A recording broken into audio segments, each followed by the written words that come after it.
लेकिन जेन स्ट्रीट का मामला काफी गंभीर है, क्योंकि सेबी की जो है वो उसके ऊपर डंडा चला है जेन स्ट्रीट के ऊपर, और सेबी की तरफ से जब कोई एक्शन लिया जाता है तो वो बहुत ही लिमिट के बाहर चीजें हो जाती हैं तभी लिया जाता है। और आपको बता दूं कि यूएस की ट्रेडिंग फर्म जेन स्ट्रीट पर सेबी का बड़ा एक्शन हुआ है, क्योंकि भारतीय शेयर बाजार में निवेश पर उसके बैन लगा दिया गया है। अब ये बैन क्यों लगाया गया है ये भी बता देती हूँ। आरोप यही है कि गैर कानूनी तरीके से 4,843 रुपए का मुनाफा कमाया है जेन स्ट्रीट ने।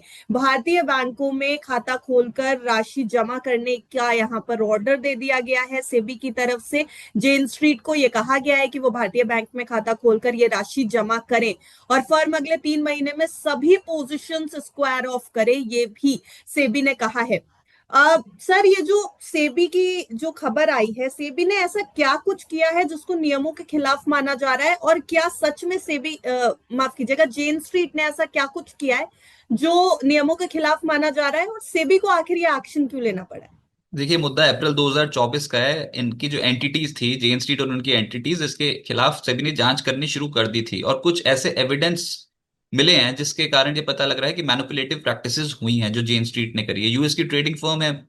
मेजॉरिटी ऑफ द ट्रेडिंग आपको पता ही है, आजकल सिस्टम ट्रेडिंग होती है, तो एल्गोरिथमिक ट्रेडिंग और टेक्नोलॉजी की मदद से ये ट्रेडिंग होती है। उसका गलत तरीके से इस्तेमाल किया है। बहुत थिन लाइन ऑफ डिफरेंस देखिए करते हैं आप मतलब आम रिटेलर भी कुछ ऐसी ऐसी स्ट्रैटेजीज, खुराफाती स्ट्रैटेजीज बनाने की कोशिश करते हैं आजकल। हम्म। अब है, थिन लाइन ऑफ डिफरेंस था, लेकिन मैनिपुलेटिव प्रैक्टिसेस सामने निकल के आए और एक तरीके का पैटर्न निकल के आया जिसके खिलाफ सेबी ने बहुत कड़ा फैसला लेते हुए बोला है कि आप तो करो यहाँ से अपना रास्ता साफ, बिल्कुल मतलब कारोबार बंद करो यहाँ पर।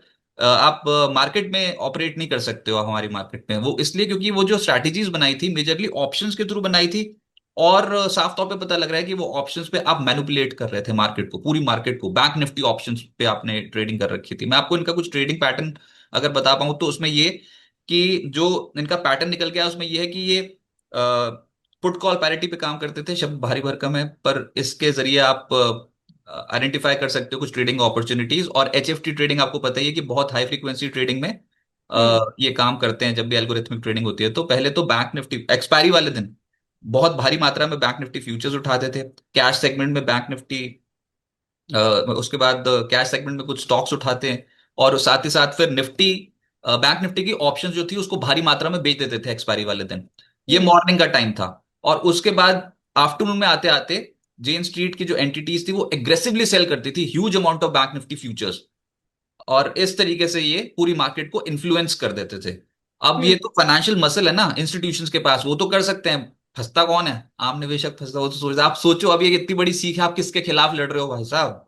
आप हम्म। लड़ किसके खिलाफ रहे हो? जो एक्सपायरी पे आप जो देखते हो मार्केट को चलता कूदता देखते हो, तो इतने बड़े बड़े इंस्टीट्यूशंस कर रहे हैं काम और हाई फ्रीक्वेंसी ट्रेडिंग में कर रहे हैं काम। तो ऑब्वियसली फिर सेबी ने ये पाया कि ये गलत तरीके से इन्होंने इलीगल गेन्स कमाए इंडियन मार्केट पे, और बहुत बड़ा 105 पन्नों का वो है आज लेटर जो इशू किया हुआ है।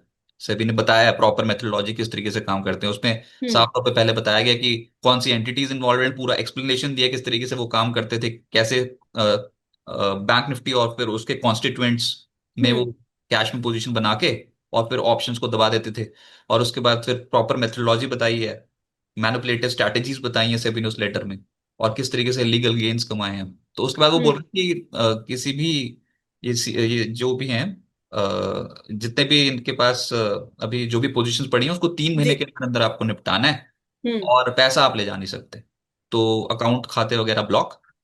हम्म। और इसी मुद्दे में ये निकला है कि नुवामा इनका ट्रेडिंग पार्टनर है, तो नुवामा का स्टॉक आज के सत्र में बहुत बुरी तरीके से टूट गया। बॉम्बे हम्म। स्टॉक एक्सचेंज भी टूट गया वैसे तो आज सुबह सुबह। असर बहुत था इस खबर का आज। जी।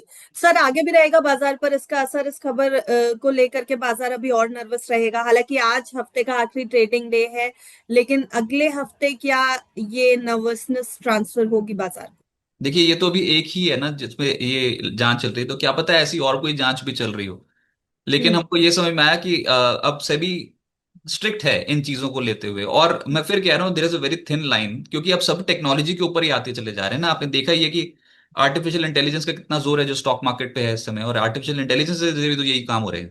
तो हम्म। अगर कोई आम आदमी समझ सकता है ये बात है कि हाँ मैं आर्टिफिशियल इंटेलिजेंस चैट जीपीटी पे जाऊं और फट फट करके ऐसे ऐसे करके स्ट्रैटेजी बना लूं, तो सोचो फिर ये तो बहुत बड़े बड़े इंस्टीट्यूशन है भाई, इनके पास तो कितना कुछ तय करने के लिए, और ये तो क्या क्या हम्म। डिवाइस कर सकते हैं ऐसी ऐसी स्ट्रैटेजीज, तो ऑब्वियसली इन्फ्लुएंस तो होता है। अब किसने कितनी मैनिपुलेटिव प्रैक्टिसेस करी हैं वो तो ओवर पीरियड ऑफ समय बताएगा, लेकिन मुझे लग रहा है कि आज का था एपिसोड जो हो जाएगा, मात्रा बहुत भारी है। ये तो दिख रहा है कि सिर्फ ये अमाउंट ब्लॉक किया हुआ है, जो ये जो आप बोल रहे हो 4,843 करोड़ के रिगर गेन, लेकिन इससे तो बहुत भारी मात्रा में वॉल्यूम्स ट्रेड हुए होंगे ना मेरे ख्याल से। तो एक का गेन, एक का लॉस 43,000 करोड़ रुपए के आसपास का अमाउंट होगा। हम्म। तो इलीगल गेन्स 4,843 करोड़ रुपए के पकड़े गए हैं, उसको ब्लॉक करने की बात की गई थी। और ये मतलब राशि वापस लौटाओ, ऐसा था, बैंक में खाता खोलो इंडियन बैंक में और पैसा वापस लौटाओ। हम्म। लेकिन इससे तो बहुत ह्यूज स्केल में काम होगा। मार्केट पे कितना इम्पैक्ट आएगा मुझे नहीं लग रहा, कुछ ज्यादा इम्पैक्ट इसका पड़ना चाहिए। जो होना था आज हो गया, बीएससी क्रैक कर गया, नुवामा क्रैक कर गया। हम्म। स्टॉक मार्केट इंटरमीडिएट्स के स्टॉक हल्के हैं, लेकिन हमारा स्ट्रक्चरल बुल रन इंटैक्ट है और लोअर लेवल्स पे दोबारा से खरीदारी आ जाएगी। नी जर्क रिएक्शन है, थोड़े दिनों तक इम्पैक्ट पड़ सकता है बस।